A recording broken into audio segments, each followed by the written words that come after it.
Hello everyone, this is your friend Sabiha. Welcome back to our channel stage to excellence, जहां पर आपको BEd से related हर एक videos मिलेगी। सो गाइस, आज हम करने वाले हैं MCQ practice set 1 of childhood and growing up. आज हम कुछ एमसीक्यूज कवर करेंगे और बाकी के एमसीक्यूज भी आपको पार्ट वाइज मिलते रहेंगे। तो आगे की वीडियोस के लिए stay connected with us and अगर चैनल पर न्यू हो तो सब्सक्राइब कर देना। वीडियो पसंद आता है तो एंड में लाइक ज़रूर कर देना। सो बिना टाइम वेस्ट किए let's get started. So guys, सबसे पहले हम कुछ मेजर कॉन्सेप्ट को डिस्कस करेंगे और फिर हम एमसीक्यूज की तरफ चलेंगे, क्योंकि हमें एमसीक्यू का रट्टाफिकेशन नहीं करना है। क्लियर? हमको क्या करना है, सबसे पहले कॉन्सेप्ट को समझना है और कॉन्सेप्ट हमको अगर समझ में आ जाएगा तो हमसे कैसा भी क्वेश्चन कर ले हम आंसर उसको कर देंगे, है ना। तो चलो सबसे पहले डिस्कस करते हैं कुछ मेजर कॉन्सेप्ट को। तो यहाँ पर हम समझेंगे meaning of growth and development. सबसे पहले अगर मैं बात करूँ ग्रोथ की, growth refers to an increase in size, length, height and weight of an organism। जब भी कोई ऑर्गेनिज्म साइज में, लेंथ में, हाइट में या वेट में इंक्रीज होने लगे तो वो क्या है, ग्रोथ है। ओके, ग्रोथ जब हम खाना खाते हैं, तो उससे क्या होता है, हमको एनर्जी मिलती है। हमारे जो सेल्स होते हैं वो क्या होते हैं, प्रोड्यूस होते हैं। तो इससे क्या होता है, हम फिजिकली इंक्रीज करते हैं। तो ये जो फिजिकली इंक्रीज होना है उसको ही ग्रोथ बोलते हैं। क्लियर है? अब ये ग्रोथ जो है वो लाइफ टाइम नहीं चलती है। अब आपने देखा है कोई 57 की एज में उसकी हाइट बढ़ रही है, नहीं होता है ऐसा, है ना। तो ग्रोथ क्या है, एक सर्टेन टाइम्स तक ही चलती है और उसके बाद स्टॉप हो जाती है। मैच्योरिटी आने तक ही ग्रोथ होती है और उसके बाद स्टॉप हो जाती है। तो बात समझ में आ रही है? तो ये कंटिन्यू नहीं रहती है, पूरे लाइफ नहीं चलती है, मैच्योरिटी तक ख़त्म हो जाती है। तो उसको बोलते हैं ग्रोथ। ग्रोथ को हम मेजर कर सकते हैं। बात करूँ अगर मैं डेवलपमेंट की, development is a wider term. मतलब डेवलपमेंट क्या है, एक बड़ा टर्म है। ग्रोथ से एकदम बड़ा टर्म है development, and it includes all aspects of human growth. Human growth के सारे एस्पेक्ट इसके अंदर इंक्लूड हो जाते हैं। कैसे? क्योंकि एक इंडिविजुअल यहाँ पर सिर्फ फिजिकली ही ग्रो नहीं करता, डेवलप नहीं करता, बल्कि फिजिकली के साथ साथ सोशली भी डेवलप करता है, उसके इंटेलेक्चुअल भी डेवलपमेंट होता है, इमोशनली भी डेवलप करता है। तो सारे एस्पेक्ट इसमें आ जाते हैं। क्लियर हो रही है बात? ग्रोथ में है ना सिर्फ फिजिकल एस्पेक्ट की बात होती है, बच्चे का सिर्फ साइज, लेंथ, हाइट और वेट बढ़ता है। बट डेवलपमेंट में फिजिकल एस्पेक्ट के साथ साथ बाकी के एस्पेक्ट भी उसके जो है डेवलप करते हैं। It refers to the acquisition of skills and abilities that takes place throughout life. मतलब इसके अंदर जो है एक्विजिशन ऑफ स्किल, मतलब स्किल एक बच्चे के अंदर आती है, एंड एबिलिटीज, और एबिलिटीज वो सीखता है, that takes place throughout life, जो कि उसकी ज़िंदगी भर तक चलती रहती है। अब हमको कोई अगर फन सीखना है या फिर कैलीग्राफी सीखनी है, पेंटिंग सीखनी है, तो हम सीख सकते हैं। ये क्या है, ये स्किल है, ये एक खूबी है जिसे हम सीख रहे हैं, है ना। तो ये किस में आ जाता है, डेवलपमेंट में।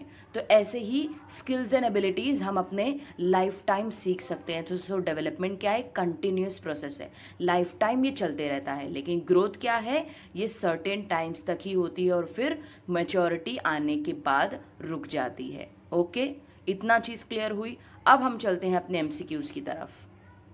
सबसे पहला क्वेश्चन है हमारा, according to whom growth is change in size in proportion the disappearance of old features and acquisition of new ones. तो ग्रोथ का ये डेफिनेशन किसने दिया है? ऑप्शंस रहे ये, Hurlock, Crow and Crow, J E Anderson या पियाजे। तो सबसे पहले हम डेफिनेशन का मतलब समझते हैं।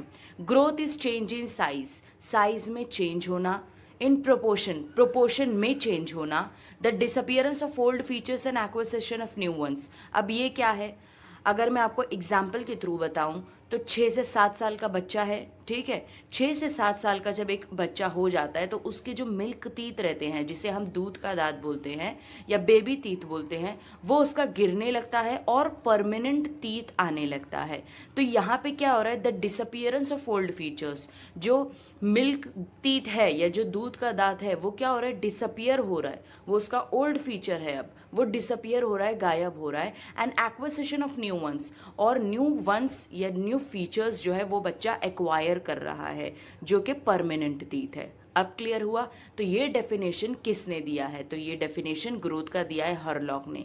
सो the right answer is option A, Hurlock. Clear?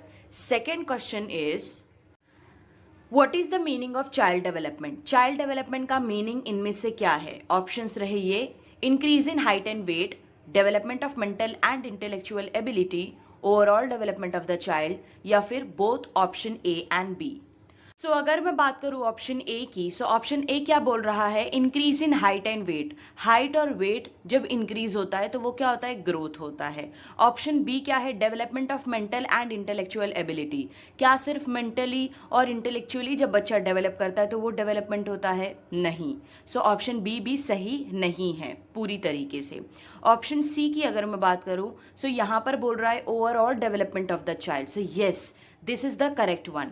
जब बच्चा ओवरऑल डेवलप करे तो वो होता है डेवलपमेंट। ओवरऑल कैसे करेगा? जब वो फिजिकली भी डेवलप करे, कोग्निटिव डेवलपमेंट भी हो, सोशली डेवलपमेंट भी हो और इमोशनली भी डेवलप करे तो वो होता है overall development of the child. उसको हम बोलते हैं डेवलपमेंट। सो यहाँ पर राइट आंसर क्या है?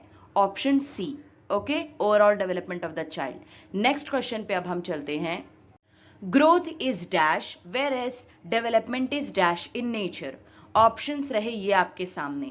अब ग्रोथ पे हमने बात कर चुकी है। क्या होता है ग्रोथ? साइज, हाइट, शेप और वेट का बढ़ना क्या कहलाता है? ग्रोथ कहलाता है। सो ग्रोथ को हम इन शॉर्ट मेजर कर सकते हैं, सेंटीमीटर में मेजर करें या फिर किलोग्राम में, हम उसको मेजर कर सकते हैं। तो कोई भी चीज़ जिसको हम मेजर कर सके वो क्या होता है? क्वांटिटेटिव।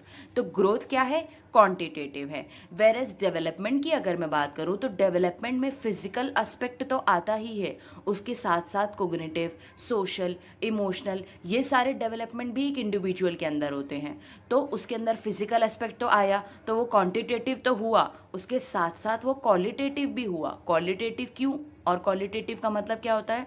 अब सपोज किसी के अंदर इमोशंस डेवलप हो रहे हैं, कोई जो है सोशली अच्छा हो रहा है, तो हम वो चीज़ थोड़ी मेजर कर सकते हैं, है ना? हम किसी के स्किल्स को थोड़ी बता सकते हैं कि इसका स्किल कल से लेके आज तक 250 ग्राम या 300 ग्राम बढ़ गया है ना? तो ये चीज़ हम नहीं बता सकते, तो वो क्या होता है? क्वालिटेटिव होता है, जिसको हम मेजर नहीं कर सकते हैं। तो ग्रोथ क्या है? क्वांटिटेटिव है, और डेवलपमेंट क्या है? Quantitative as well as qualitative. So the right option is option A. Understood? Next question की तरफ बढ़ते हैं अब हम। नेक्स्ट क्वेश्चन क्या है? Human development has which of the following 4 domains. Human development में कौन से 4 डोमेन्स आते हैं, या आप इसको टाइप्स भी बोल सकते हो। ओके, डेवलपमेंट के 4 टाइप्स। ऑप्शंस रहे ये सारे आपके ऑप्शंस है। सो डेवलपमेंट के डोमेन्स को मैं बार बार रिपीट करती आ रही हूँ ताकि आपके दिमाग में ये चीज़ बैठ जाए और आप इस क्वेश्चन का आंसर अब मुझे दोगे। 30 सेकेंड वीडियो को पॉज करके इसका आंसर ज़रूर सोचना।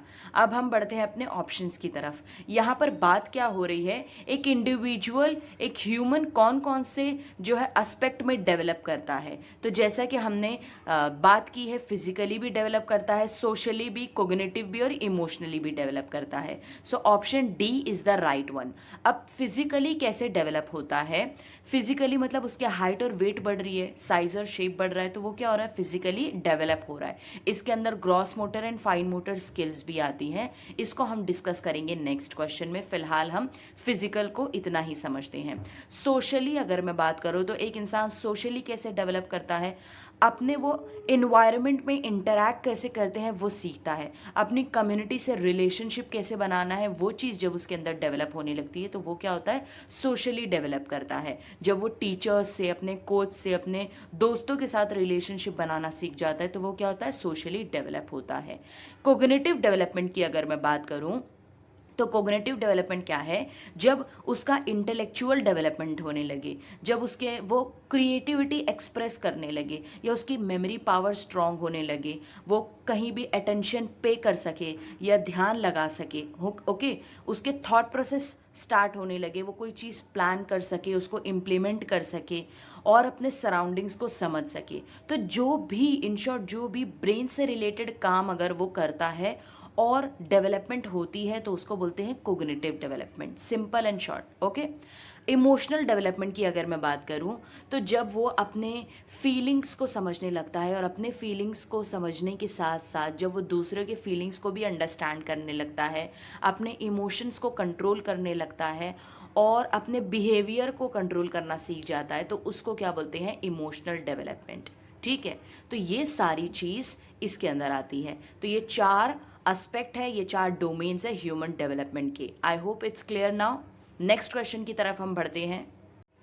Gross motor development is the development of dash in the child's body, whereas fine motor development is the development of dash of the body. Options रहे ये आपके सामने, लार्ज मसल, स्मॉल मसल या large muscle, hard muscle, large muscle या soft muscle and small muscle. अब gross motor और fine motor ये दोनों ही फिजिकल डेवलपमेंट के अंदर आते हैं। ओके, जब भी ग्रॉस मोटर डेवलपमेंट की बात होगी तो आप समझ जाना लार्ज मसल्स एक इंडिविजुअल के अंदर बढ़ रहे हैं। एक बच्चे के अंदर जब भी लार्ज मसल्स बढ़ेंगे, डेवलप होंगे, तो वो क्या है, gross motor development.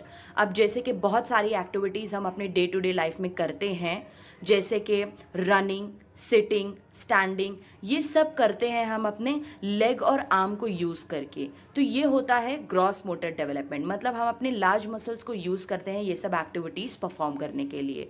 Okay, whereas अगर मैं बात करूँ फाइन मोटर डेवलपमेंट की, तो फाइन मोटर डेवलपमेंट क्या होता है? फाइन मोटर डेवलपमेंट में जब हमारे स्मॉल मसल्स का यूज़ होता है और वो डेवलप करते हैं तो उसको बोलते हैं फाइन मोटर डेवलपमेंट। अब हम अपनी रोज़मर्रा ज़िंदगी में बहुत सारे ऐसे काम करते हैं जिसमें हमको सिर्फ और सिर्फ स्मॉल मसल्स का यूज़ करना होता है, जैसे पेंटिंग करते वक्त या सिलाई और कढ़ाई बुनाई, ये सब काम करते वक्त बहुत छोटी छोटी मसल्स का यूज़ होता है। तो इसको क्या बोलते हैं? Fine motor development. Small muscles का क्योंकि यहाँ पे यूज़ हो रहा है। क्लियर है बात? तो ग्रॉस मोटर में लार्ज मसल्स यूज होती है और डेवलप होती है, और फाइन मोटर डेवलपमेंट में small muscles. So the right option is option A. Okay, next question पे चलते हैं। विच of the following is an example of fine motor skill? इनमें से कौन सा एक एग्जाम्पल फाइन मोटर स्किल का है? ऑप्शंस रहे ये, जंपिंग, रनिंग, राइटिंग और क्लाइंबिंग। तो जो जंपिंग, रनिंग और क्लाइंबिंग है, इसमें हमारे आर्म्स और लेग का यूज होगा, और आर्म्स और लेग क्या है? लार्ज मसल है। तो जब भी लार्ज मसल का यूज होता है तो वो क्या होता है? ग्रॉस मोटर स्किल का एग्जाम्पल होता है ना, ग्रॉस मोटर डेवलपमेंट होता है। लेकिन यहाँ पर हमको क्वेश्चन में क्या पूछा है? फाइन मोटर स्किल का एग्जाम्पल कौन सा है? तो राइटिंग किसका एग्जाम्पल है? फाइन मोटर स्किल का, क्योंकि लिखते हैं जब हम तो हमारे स्मॉल मसल्स का यूज होता है। So the answer is option C, writing. Next question is proximodistal development takes place from? proximodistal development कहाँ से शुरू होता है और कहाँ पे ख़त्म होता है? Head to toe, toe to head, centre to outwards या फिर आउटवर्ड्स टू सेंटर? अब डेवलपमेंट के बहुत सारे प्रिंसिपल है, उसमें से एक प्रिंसिपल है प्रिंसिपल ऑफ डायरेक्शन, मतलब एक इंडिविजुअल जो है वो यूनिक पैटर्न में डेवलप करता है। ओके, सो उसमें 2 डायरेक्शन आते हैं, एक तो सिफेलोकॉर्डल डायरेक्शन और एक प्रॉक्सिमोडिस्टल। ओके, सिफेलोकॉर्डल बोलता है कि एक इंडिविजुअल जो है, एक बच्चा जो है वो हेड टू टो की तरफ जाता है। जब वो सर से पैर की तरफ जाए तो वो होता है सिफेलोकॉर्डल डेवलपमेंट, मतलब एक बच्चा सबसे पहले अपने हेड को कंट्रोल करता है और फिर लेग की तरफ जाता है, तो ये क्या होता है? Cephalocaudal development. So head to toe क्या है? Cephalocaudal development. लेकिन अगर मैं बात करूँ प्रॉक्सिमोडिस्टल डेवलपमेंट की, तो यहाँ पर एक इंडिविजुअल सबसे पहले अपने सेंटर से आउटवर्ड्स की तरफ जाता है। ये एग्जाम्पल से हम समझते हैं, जब बच्चा 8 महीने का रहता है, 8 मंथ्स का, तो उसको जो है टीथ आना शुरू होते हैं। तो कहाँ पे आते हैं? सबसे पहले उसको सेंटर में आते हैं। आपने ऑब्जर्व किया होगा ये कि सबसे पहले उसको कहाँ टीथ आते हैं? सेंटर में। सेंटर में आते हैं। 10 मंथ्स का जब होता है तो सेंटर के नीचे आते हैं। फिर ऐसे ही 11, 13 और 16, 19 और 20 मंथ्स में उसको पूरे टीथ फॉर्म हो जाते हैं। आप देख रहे होंगे 27 to 29 मंथ्स में उसको उसके पूरे टीथ जो है फॉर्म हो जाते हैं। तो यहाँ पर डायरेक्शन कैसा जा रहा है? 8 मंथ्स में उसको सबसे पहले कहाँ आया? सेंटर में, और 27 to 29 मंथ्स में पूरे उसके टीथ फुल्ली फॉर्म हो गए। तो सेंटर टू आउटवर्ड्स की तरफ ये डायरेक्शन गया। क्लियर है? तो यहाँ पे प्रॉक्सिमोडिस्टल डेवलपमेंट इसी को बोलते हैं, जो सेंटर टू आउटवर्ड्स जाए। तो यहाँ पर हमारा राइट ऑप्शन क्या है? C, centre to outwards. Whereas हमने जो सिफेलोकॉर्डल पढ़ा था वो क्या था? Head to toe direction. Clear है? आपको दोनों में से कुछ भी आ सकता है एग्जाम में। नेक्स्ट क्वेश्चन पे चलते हैं। At what age does later childhood occurs? कौन से एज में लेटर चाइल्डहुड आता है, या लेटर चाइल्डहुड हम कौन से एज को बोलेंगे? तो ऑप्शंस रहे ये आपके सामने, 4 to 8 years, 3 to 5 years, 6 to 12 years या 13 to 19 ईयर्स। तो लेटर चाइल्डहुड की जो एज है वो है 6 to 12 years. The correct option is option C. अगर मैं बात करूँ ऑप्शन बी की तो 3 to 5 ईयर्स बोलते हैं अर्ली चाइल्डहुड को, ओके। 13 to 19 ईयर्स होता है एडोलेसेंस। तो आपको ये एक्स्ट्रा चीज़ भी याद रखनी है, एमसीक्यूज में कुछ भी पूछ सकता है। एक बार फिर से हम समझ लेते हैं, 3 to 5 ईयर्स क्या है, अर्ली चाइल्डहुड। 6 to 12 ईयर्स क्या है, लेटर चाइल्डहुड। 13 to 19 ईयर्स में क्या होता है, एडोलेसेंस। इन्फेंसी की अगर मैं बात करूं तो वो होता है बर्थ टू 2 ईयर्स, ओके। और प्रीनैटल किसको बोलते हैं, कंसेप्शन से जो बर्थ तक का होता है उसको बोलते हैं प्रीनैटल पीरियड। जब मदर कंसीव कर लेती है एक बेबी को तो वहाँ से वो पीरियड शुरू होता है, स्टेज शुरू होता है, और जब बर्थ दे देती है तब तक के वो जो है रहता है। तो प्रीनैटल पीरियड कंसेप्शन टू बर्थ होता है। Clear. Next question is, anyone become angry, that is easy, but to be angry with the right person, to the right degree, at right time, for the right purpose, at right way, that is not easy. This is related to, options रहे ये आपके सामने, social development, cognitive development, physical development या फिर emotional development। अब सबसे पहले हम क्वेश्चन को समझते हैं। देखो, गुस्सा कोई भी कर सकता है, ये बहुत ज़्यादा आसान है, लेकिन गुस्सा सही इंसान पे करना, सही डिग्री के साथ, ना कम ना ज़्यादा, सही टाइम पे, सही पर्पस के साथ, कोई भी पर्पस ना हो, कोई भी मुद्दा ना हो, एट राइट वे, सही तरीके से, ये आसान नहीं है, ओके। सो ये किससे रिलेटेड है, कौन से डेवलपमेंट से रिलेटेड है? तो देखो, गुस्सा क्या है, एंग्री क्या है, यहाँ पे एंग्री की बात हो रही है, गुस्से की। तो गुस्सा क्या है, एक इमोशन है, तो यहाँ पर इमोशनल डेवलपमेंट की बात हो रही है। So the answer is option D, emotional development, okay. Next question पे अब हम चलते हैं। In which stage is the physical growth is rapid? Physical growth कौन से स्टेज में बहुत ज़्यादा होती है? ऑप्शन है अर्ली चाइल्डहुड, इन्फेंसी, एडोलेसेंस या स्कूल एज। तो आपने देखा होगा इन्फेंसी में, मतलब बर्थ टू 2 ईयर्स में जो होते हैं उनकी फिजिकल ग्रोथ कितने जल्दी होती है, उनके हाइट और वेट कितने जल्दी बढ़ते हैं, तो उसको ही बोलते हैं फिजिकल ग्रोथ। और बहुत जल्दी उनके जो है हाइट और वेट में फ़र्क आ जाता है, बढ़ने लगती है। तो हमारा करेक्ट ऑप्शन क्या है, option B, infancy, okay. Next question is, in which stage the child is not social at all? कौन से स्टेज में चाइल्ड बिल्कुल भी सोशलाइज नहीं हुआ होता है? ऑप्शंस है infancy, early childhood, later childhood या एडोलेसेंस। तो आपने देखा होगा इन्फेंसी में, मतलब जब बच्चा छोटा सा होता है तो उसको जो है वो बिल्कुल भी सोशल नहीं होता है, वो बहुत ज़्यादा सेल्फ सेंटर्ड रहता है, उसको सिर्फ और सिर्फ अपने नीड्स की फिक्र होती है और अपने फिजिकल नीड्स के लिए वो अपने पेरेंट्स पे डिपेंडेंट होता है ना। जो भी चीज़ चाहिए होती है वो रोकर मांग लेता है। तो यहाँ पर बच्चा बहुत ज़्यादा सेल्फ सेंटर्ड होता है, खुद पे फोकस करता है और खुद पे ही उसका ध्यान होता है, वो अपने लिए ही कंसर्न रहता है, उसको किसी और से मतलब नहीं होता। तो वहाँ पर वो बिल्कुल भी सोशल नहीं होता है। कौन से स्टेज में? इन्फेंसी में। तो right option is option A, infancy. Clear. Next question is, later childhood is also known as dash. Later childhood को इनमें से और क्या बोला जाता है? ऑप्शन है stage of identity crisis, egocentric stage, stage of unrealism या एलिमेंट्री स्कूल स्टेज। अब लेटर चाइल्डहुड कौन से एज ग्रुप में होता है? ये हमें पता है 6 to 12 ईयर्स में, और यही एज ग्रुप में एक बच्चा जो है वो फॉर्मल स्कूल में एंटर करता है, तो इसीलिए इसको कहा जाता है elementary school stage, okay. Later childhood को प्ले एज भी बोला जाता है, क्योंकि यहाँ पर ये एज में बच्चा प्ले एक्टिविटीज़ में बहुत ज़्यादा इंगेज रहता है, इसीलिए इसको प्ले एज भी कहा जाता है और गैंग एज भी इसको कहते हैं। तो आपको ये तीनों याद रखना है। लेटर चाइल्डहुड को क्या क्या कहा जाता है?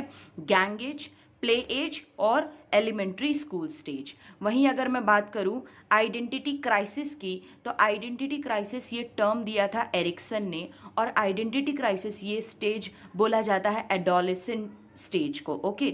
यहाँ पर उनको ये क्यों बोला जाता है? क्योंकि वो आइडेंटिटी के लिए अपने स्ट्रगल बहुत ज़्यादा करते हैं, तो अगर वो फेल हो जाते हैं तो इसीलिए उसका नाम रखा गया है, वो स्टेज का नाम रखा गया है स्टेज ऑफ आइडेंटिटी क्राइसिस, क्योंकि यहाँ पे एक इंडिविजुअल, एक बच्चा बहुत ज़्यादा स्ट्रगल करता है अपने आइडेंटिटी के लिए, इसीलिए इसको आइडेंटिटी क्राइसिस कहा गया है। अगर मैं बात करूँ स्टेज ऑफ अनरियलिज्म की, तो ये भी एडोलेसेंस एज को कहा जाता है, और अनरियलिज्म मतलब होता है जब एक बच्चे का डिज़ायर्स और एस्पिरेशन या ख्वाहिश इतनी ज़्यादा हो जाती हैं जो उसके रीच के एकदम बियॉन्ड रहती है, मतलब वो उसको अचीव नहीं कर सकता लेकिन वो सोचता रहता है वो एज में। ओके, सब अनरियलिस्टिक चीज़ें होती है, उसकी अनरियलिस्टिक डिज़ायर्स होते हैं, ख्वाहिश होते हैं, जिसकी वजह से उसको इमोशनल ब्रेकडाउन होता है, इमोशनल इंस्टेबिलिटी हो जाती है। तो इसलिए उसको बोलते हैं स्टेज ऑफ अनरियलिज्म। तो एडोलेसेंट एज को क्या क्या बोलते हैं? स्टेज ऑफ आइडेंटिटी क्राइसिस और स्टेज ऑफ अनरियलिज्म। और लेटर चाइल्डहुड को क्या क्या बोलते हैं? Elementary school stage, play stage और gang age. Understood? Next question is dash stage is a stage of stress and storm. कौन से स्टेज को stage of stress and storm कहा जाता है? ऑप्शंस है ये: adolescence, early childhood, later childhood या एडल्टहुड। तो एडोलेसेंस को कहा जाता है stage of stress and storm, क्योंकि एडोलेसेंस ये एक ऐसा स्टेज है एक पर्सन की लाइफ का जो बहुत ही क्रिटिकल स्टेज होता है। ठीक है, इसमें एक इंसान को, एक चिल्ड्रन को बहुत ज़्यादा प्रॉब्लम फेस करनी पड़ती है, चाहे वो सोशली हो या चाहे वो बायोलॉजिकल हो। ठीक है, यहाँ पे पर्सनल चेंजेस भी एक इंसान के अंदर बहुत ज़्यादा होते हैं ये स्टेज के अंदर, तो इसीलिए ये पीरियड को मैनेज करना बहुत ज़्यादा मुश्किल हो जाता है। इसलिए ये जो स्टेज है एडोलेसेंट स्टेज, उसको कहा गया stage of stress and storm. Storm मतलब बहुत ही डिस्टर्ब स्टेट होता है यहाँ पे। ठीक है, बहुत ज़्यादा डिस्टर्ब कर देने वाली चीज़ें होती है, तो इसलिए ये एज को कहा गया stage of stress and storm. Clear? Next question is which of the following is और are the principle of growth and development. इनमें से कौन सा ग्रोथ एंड डेवलपमेंट का प्रिंसिपल है? ऑप्शंस है: principle of individual differences, development proceed from simple to complex, development proceed from general to specific, या all of the above. अब एक एक करके हम ऑप्शंस को क्लियर करते हैं और समझते हैं। प्रिंसिपल ऑफ इंडिविजुअल डिफरेंसेस, अब ये क्या बोलता है कि हर एक इंडिविजुअल दूसरे से अलग है। कोई चिल्ड्रन, कोई बच्चा जो है 10 महीने में चलना शुरू करता है, कोई 18 महीने में, कोई वही एज में एक्टिव होता है, कोई वही एज में पैसिव होता है। तो हर एक इंडिविजुअल एक दूसरे से यूनिक है। ओके, सो ये प्रिंसिपल करेक्ट है, principle of individual differences. Second is development proceed from simple to complex. Development कैसे प्रोसीड करता है, कैसे बढ़ता है? सिंपल से कॉम्प्लेक्स की तरफ जाता है। मतलब बच्चा सबसे पहले सिंपल क्लासिफिकेशन समझेगा, फिर कॉम्प्लेक्स क्लासिफिकेशन। अगर मैं बात करूं एग्जाम्पल की, तो सबसे पहले अगर बच्चा छोटा है, 4 साल का है, तो उसको सिर्फ उसके मम्मी डैडी और उसके सिबलिंग समझ में आएंगे। ठीक है, मेरे भाई बहन कौन है और मेरी मम्मी डैडी कौन है, लेकिन उसको कॉम्प्लेक्स रिलेशनशिप समझ में नहीं आएगा, जैसे ताया ताई, ओके, ग्रैंडफादर ग्रैंड मदर, ये सारे रिलेशनशिप समझने में इसको थोड़ी प्रॉब्लम होगी, क्योंकि अभी वो उसकी एज उतनी नहीं हुई है कि वो उतने कॉम्प्लेक्स रिलेशनशिप को समझ सके। तो ये चीज़ धीरे धीरे होती है, तो वो सिंपल टू कॉम्प्लेक्स की तरफ प्रोसीड करता है। Proceed from general to specific, general से स्पेसिफिक की तरफ बच्चा जाता है। 4 साल का जब बच्चा रहता है और वो लिखना सीखता है, तो वो अपने पूरे इंटायर आर्म को यूज़ करता है, पूरा हाथ यूज़ करके वो कोई भी चीज़ लिखता है। लेकिन जैसे जैसे वो आगे बढ़ता है, फिर वो समझने लगता है कि अब मुझे 4 फिंगर और आर्म को ही यूज़ करके लिखना है। फिर वो पूरे हाथ को यूज़ करके नहीं लिखता है, सिर्फ और सिर्फ 4 फिंगर को यूज़ करता है और आर्म को यूज़ करता है। क्लियर? तो ये होता है जनरल टू स्पेसिफिक। तो इस तरीके से हमारा ऑप्शन सी भी करेक्ट हुआ। तो हमारा ऑप्शन ए बी सी तीनों ही करेक्ट है, और ऑप्शन डी में हमें दिया हुआ है all of the above. So the right answer is option D, all of the above, क्योंकि हमारे सारे ही प्रिंसिपल जो है वो ग्रोथ एंड डेवलपमेंट के हैं। Okay, next question is what should be the role of school in growth and development of a child. एक school का रोल क्या होना चाहिए बच्चों के ग्रोथ एंड डेवलपमेंट के लिए? ऑप्शंस रहे ये: to provide basic nutrition, maintaining guidance office for childrens counselling, organisation of sports and physical activities, या ऑल ऑफ द अबव। अगर हम बात करें to provide basic nutrition, so ये स्कूल को जो है ये चीज़ करना चाहिए, और जैसे mid day meal school provide करवा सकता है। और उससे क्या होता है ना कि जब हम मिड डे मील एक बच्चे को प्रोवाइड करते हैं, तो उसका बहुत ज़्यादा क्लासरूम बिहेवियर में अफेक्ट आता है, पॉजिटिव अफेक्ट आता है, और उसके कोग्निटिव फंक्शंस भी बहुत ज़्यादा अच्छे होते हैं। ये चेक करना चाहिए एक टीचर को कि बच्चों को मिड डे मील प्रोवाइड किया जा रहा है या नहीं, और टीचर को अलर्ट भी करना चाहिए बच्चों को कि वो फास्ट फूड और अनहाइजीनिक फूड ना खाए। Okay, so option A is correct. Maintaining guidance office for childrens counselling, बच्चों के गाइडेंस के लिए काउंसलिंग भी रखवाना चाहिए सो दैट उनके जो भी इमोशनल प्रॉब्लम्स है, जो भी डिप्रेशन है, एनजाइटी है, नर्वसनेस है, वो सारे चीज़ों से टैकल किया जा सके। तो काउंसलर ये चीज़ कर सकता है, या कोई भी बच्चे के अंदर बैड हैबिट्स है तो वो भी बात करके एक काउंसलर ख़त्म कर सकता है उन सब चीज़ों को। स्कूल को काउंसलिंग भी मेंटेन करना चाहिए बच्चों के लिए। Third is organisation of sports and physical activities. Sports भी बच्चों से करवाना चाहिए, आउटडोर गेम्स करवाना चाहिए, फुटबॉल क्रिकेट जैसा, है ना। तो वो चीज़ भी ऑर्गेनाइज करवानी चाहिए। और उसके साथ साथ फिजिकल एक्टिविटीज़ से क्या होता है, बच्चों के बोन्स और मसल्स बहुत ज़्यादा हेल्दी होते हैं और फिट रहते हैं, और उससे कोई भी उनको डिजीज़ नहीं होता है। तो ये भी चीज़ स्कूल को प्रोवाइड करनी चाहिए, ऑर्गेनाइज करनी चाहिए। और नेक्स्ट और लास्ट ऑप्शन है हमारा all of the above. So yes, हमारे तीनों ही ऑप्शंस करेक्ट है, इसलिए हमारा आंसर आएगा option D, all of the above. So ये सारा ही स्कूल का रोल होना चाहिए बच्चों के ग्रोथ एंड डेवलपमेंट के लिए। सो गाइस, आज का सेशन हमारा यहीं पर ख़त्म होता है। अगर आपको वीडियो अच्छी लगी, वैल्यूएबल लगी तो लाइक ज़रूर कर देना। चैनल को अगर सब्सक्राइब नहीं किया है तो वो भी कर देना, और दोस्तों के साथ भी शेयर कर देना, क्योंकि नॉलेज बांटने से ही तो बढ़ती है। ओके। और हाँ, मुझे कमेंट करके ज़रूर बताना कि आपको आज का सेशन कैसा लगा। सो मिलते हैं नेक्स्ट वीडियो में गाइस, तब तक के लिए bye, take care of yourself and thanks a lot for watching.